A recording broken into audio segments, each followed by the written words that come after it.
SDM Sanjana Chaudhary अपने office में बैठी हुई फाइलें देख रही थीं। तभी उनके पास उनकी कॉलेज की दोस्त मिताली का कॉल आता है।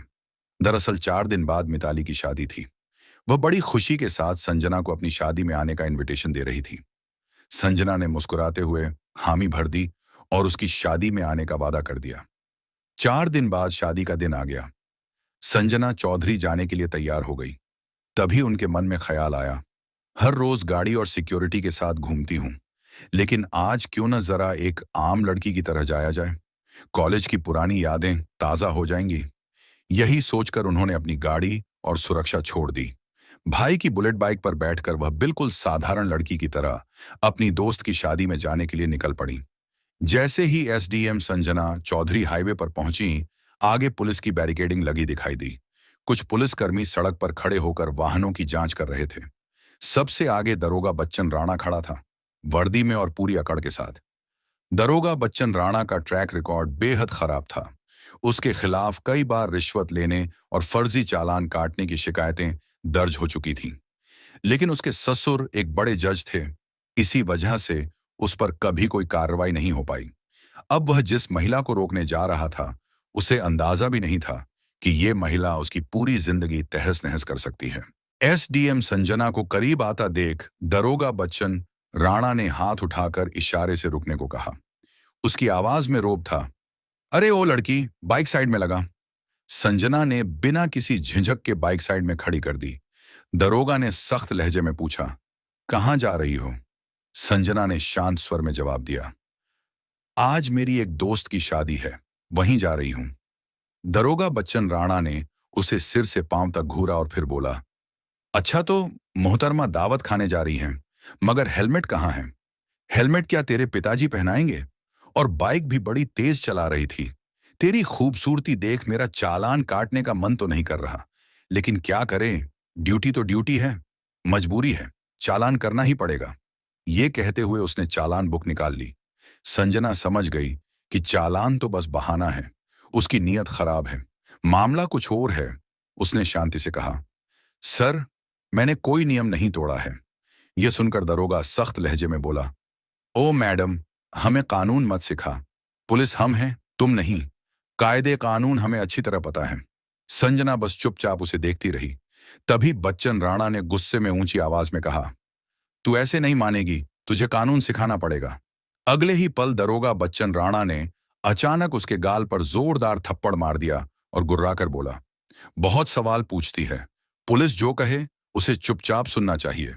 संजना का सिर एक पल के लिए झटका खा गया, लेकिन उसने खुद को तुरंत संभाल लिया। उसकी आंखों में अब गुस्से की तेज लपटें साफ नजर आ रही थीं। दरोगा बच्चन राणा ठहाका मारकर हंसा और अपने साथियों से बोला, अभी भी इसकी अकड़ बाकी है। लगता है इसे अच्छे से सबक सिखाना पड़ेगा।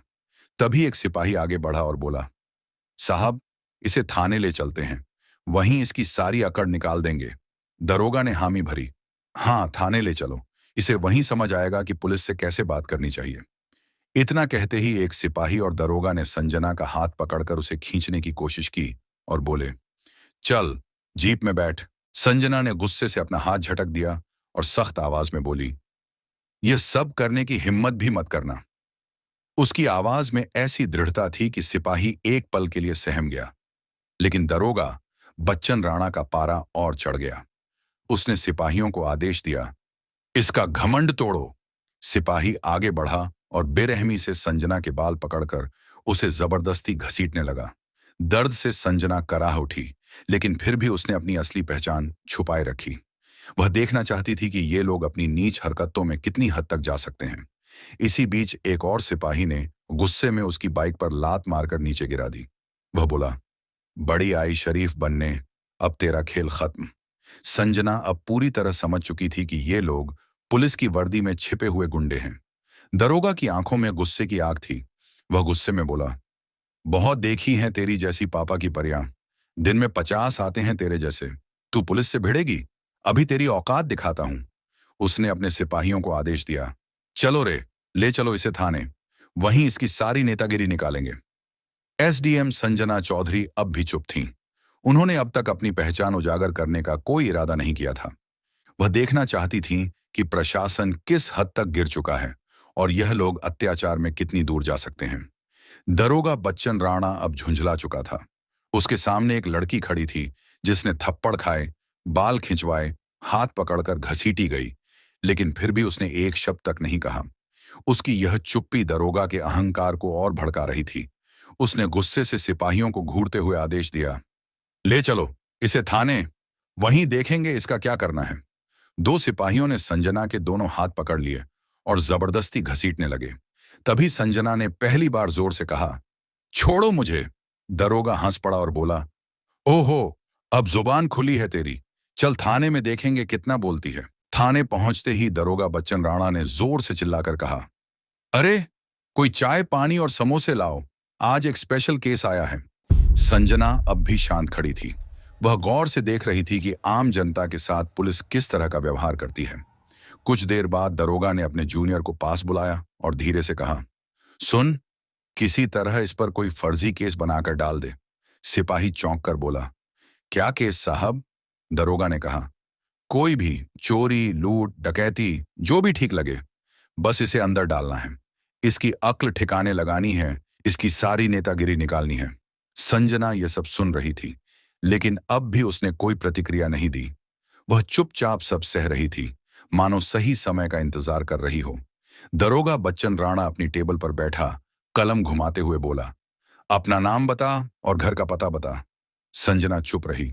दरोगा ने फिर से पूछा, बेहरी है क्या? सुनाई नहीं देता, नाम बता अपना। संजना अब भी शांत रही। गुस्से में दरोगा ने मेज पर जोर से हाथ मारा और चिल्लाया, नाम बता, वरना अंजाम बुरा होगा। कुछ पल की खामोशी के बाद संजना ने धीमे स्वर में कहा, संजना।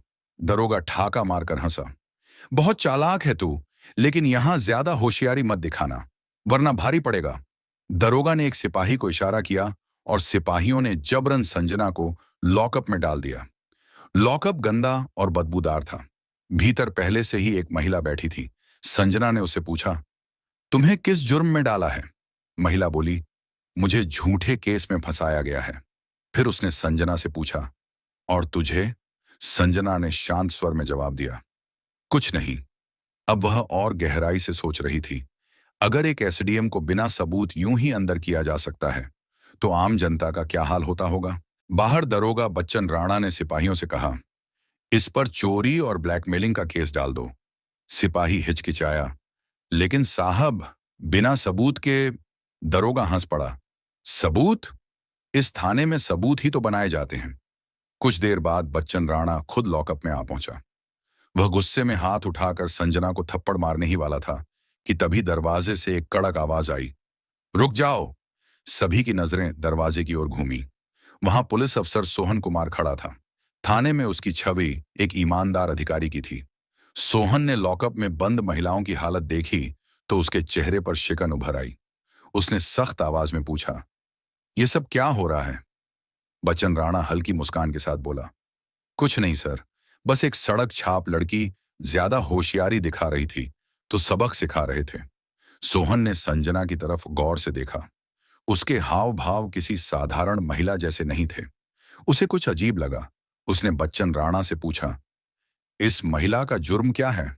बच्चन राणा थोड़ा हड़बड़ा गया, सर, इसने चेकिंग के दौरान बदतमीजी की थी। सोहन को उसकी बात पर विश्वास नहीं हुआ। उसने सीधे संजना की ओर देखा और शांत स्वर में पूछा, तुम्हारा नाम क्या है? संजना अब भी चुप रही। बच्चन राणा झुंझलाकर बोला, देखिए सर, ये तो अपना नाम तक नहीं बता रही है। सोहन समझ चुका था कि मामला गंभीर है। उसने आदेश दिया, ठीक है, इसे दूसरे लॉकअप में डालो। सोहन के आदेश पर सिपाही संजना को दूसरे लॉकअप में बंद कर दिया। यह कमरा पहले से भी ज्यादा अंधेरा, गंदा और बदबूदार था। अंदर दीवारों पर मोटी नमी जमी हुई थी। संजना ने चारों तरफ देखा। अब वह इस प्रशासन का असली चेहरा और साफ देख पा रही थी। हर बीतते पल के साथ उसका यकीन और पक्का हो रहा था। कानून अब सिर्फ कागजों पर रह गया है, असलियत में तो इसे रौंदा जा रहा है। इत्तेफाक से उसी दिन डीएम साहब हरीश माथुर पुलिस थानों का दौरा कर रहे थे। अचानक एक सिपाही घबराते हुए थाने के भीतर आया और बोला, साहब, बाहर एक बड़ी गाड़ी आई है। दरोगा बच्चन राणा चौंक कर बोला, गाड़ी? कौन आया है? सिपाही ने कहा, सर, गाड़ी सरकारी है। इतना सुनते ही पूरे थाने का माहौल बदल गया। तभी डीएम हरीश माथुर ने थाने में कदम रखा। उनकी आंखों में गुस्से की चमक थी। उन्होंने सीधा दरोगा बच्चन राणा की ओर देखा और कड़क आवाज में बोले, दरोगा साहब, यहां क्या हो रहा है? बच्चन राणा के पसीने छूट गए। वह अटकते हुए बोला, साहब, कुछ नहीं, बस एक मामूली केस है। डीएम की नजर संजना पर पड़ी। उन्हें देखते ही वे चौंक गए और तुरंत बोले, अरे मैडम, आप यहां इस हाल में? डीएम साहब ने टेबल पर पड़ी संजना की फाइल उठाई और ध्यान से पढ़ी। फाइल में लिखा था 420 और ठगी का केस। डीएम की गूंजती आवाज थाने की दीवारों से टकराई। इस महिला पर 420 और ठगी का केस? सबूत क्या है तुम्हारे पास? बच्चन राणा पूरी तरह हड़बड़ा गया। उसके पास कोई जवाब नहीं था। डीएम साहब ने सख्त आदेश दिया, इन्हें तुरंत लॉकअप से बाहर निकालो। फिर उन्होंने बच्चन राणा की तरफ देखा और गुस्से में बोले, दरोगा साहब, आपको पता भी है ये महिला कौन है? ये इस जिले की नई नियुक्त हुई एसडीएम संजना चौधरी हैं। यह सुनते ही पूरे थाने में सन्नाटा छा गया। सभी पुलिसकर्मी हैरान खड़े रह गए। बच्चन राणा के हाथ पैर कांपने लगे। उसकी आंखों के सामने जैसे अंधेरा छा गया। जिसे वह फर्जी केस में फंसा रहा था, वही इस जिले की एसडीएम निकली। तभी एसडीएम संजना ने डीएम साहब से कहा, इस दरोगा ने मेरे ऊपर हाथ उठाया और मेरे साथ बदतमीजी की और मेरे ऊपर फर्जी केस डाल रहा था। और लॉकअप के अंदर जो महिला बंद हैं, वे बता रही थीं कि उन पर भी इसने झूठा केस डाला है। डीएम की आंखें गुस्से से लाल हो गईं। उन्होंने कड़े स्वर में कहा, क्यों दरोगा बच्चन राणा, तुम्हारी हिम्मत कैसे हुई एसडीएम मैडम पर हाथ उठाने की और झूठा केस डालने की? और एक निर्दोष महिला पर भी? बच्चन कुछ बोलने ही वाला था कि तभी पुलिस अफसर सोहन कुमार तेज आवाज में बोला, सर, मुझे पहले से ही शक था कि यहां कुछ गड़बड़ है। अब बच्चन राणा पूरी तरह अकेला पड़ चुका था। संजना ने अब अपना असली रूप दिखाया। उनकी आवाज अब भी शांत थी, लेकिन लहजा इतना सख्त कि पूरे थाने में खामोशी छा गई। दरोगा बच्चन राणा, तुम्हें इसी वक्त सस्पेंड किया जाता है। तुम्हारे खिलाफ विभागीय जांच बैठेगी और तुम पर आपराधिक मुकदमा दर्ज होगा। बच्चन के होश उड़ गए। उसके चेहरे पर हवाइयां उड़ रही थीं। एसडीएम संजना चौधरी ने आगे कहा, अब तुम्हारी असली जगह तुम्हारी अपनी जेल में होगी। गिरफ्तार करो इसे। डीएम हरीश माथुर ने भी कड़क आदेश दिया, दरोगा बच्चन राणा को तुरंत हिरासत में लो। पूरा थाना सकते में आ गया। जो सिपाही अभी तक बच्चन के इशारे पर चलते थे, वही अब उससे दूरी बनाने लगे। पुलिस ऑफिसर सोहन कुमार ने आवाज लगाई, हवलदार, दरोगा बच्चन राणा को हिरासत में लो। सिपाही आगे बढ़े और बच्चन राणा को पकड़ लिया। उसके चेहरे का रंग उड़ चुका था। उसे पहली बार एहसास हुआ कि उसका खेल अब खत्म हो गया है। लेकिन तभी उसने आखिरी दांव खेला। उसने हंसते हुए कहा, रुकिए एसडीएम मैडम, क्या आपको लगता है कि इस थाने में सिर्फ मैं ही भ्रष्ट हूं? पूरा सिस्टम मेरे साथ है। ये सब पुलिस वाले भी शामिल हैं और कड़ियां ऊपर तक जुड़ी हैं। ये सुनते ही कई पुलिसकर्मी घबरा गए। उनके चेहरों पर डर साफ झलक रहा था। कुछ ने निगाहें झुका लीं तो कुछ के पैर कांपने लगे। संजना ने डीएम की ओर देखा और गंभीर आवाज में बोली, सर, यह सिर्फ एक अफसर का मामला नहीं है। इस पूरे थाने की गहन जांच जरूरी है। यहां कोई भी दूध का धुला नहीं है। डीएम हरीश माथुर ने तुरंत आदेश दिया, अभी एंटी करप्शन ब्यूरो एसीबी को बुलाओ। पूरे थाने की जांच होगी। डीएम के आदेश के साथ ही थाने में अफरा तफरी मच गई। कुछ पुलिसकर्मी बुरी तरह सहम गए और जैसे ही एसीबी की टीम पहुंची और पूछताछ शुरू हुई, कई के चेहरों का रंग उड़ गया। कुछ के हाथ कांप रहे थे तो कुछ की टांगे। माहौल पूरी तरह बदल चुका था। तभी एक हवलदार कांपते हुए आगे बढ़ा और हाथ जोड़कर बोला, मैडम, मुझे माफ कर दीजिए। मैं तो सिर्फ आदेशों का पालन कर रहा था। संजना ने सख्त नजरों से उसकी ओर देखा, लेकिन कुछ नहीं कहा। इसी बीच एक और सिपाही डरते डरते एक फाइल लेकर आगे बढ़ा और बोला, मैडम साहिबा, हमारे बड़े साहब भी इसमें शामिल हैं। संजना चौधरी चौंक कर बोली, कौन बड़े साहब? सिपाही ने घबराते हुए धीरे से कहा, एसएसपी साहब। थाने में एक बार फिर सन्नाटा छा गया। अब मामला सिर्फ बच्चन राणा तक सीमित नहीं था। भ्रष्टाचार की जड़ें और भी गहरी थीं। डीएम हरीश माथुर ने गहरी सांस ली और सख्त लहजे में कहा, इस थाने का पूरा स्टाफ तत्काल प्रभाव से निलंबित, सस्पेंड किया जाता है। विभागीय जांच बैठेगी और एसीबी पूरी छानबीन करेगी। ये सुनते ही थाने में हड़कंप मच गया।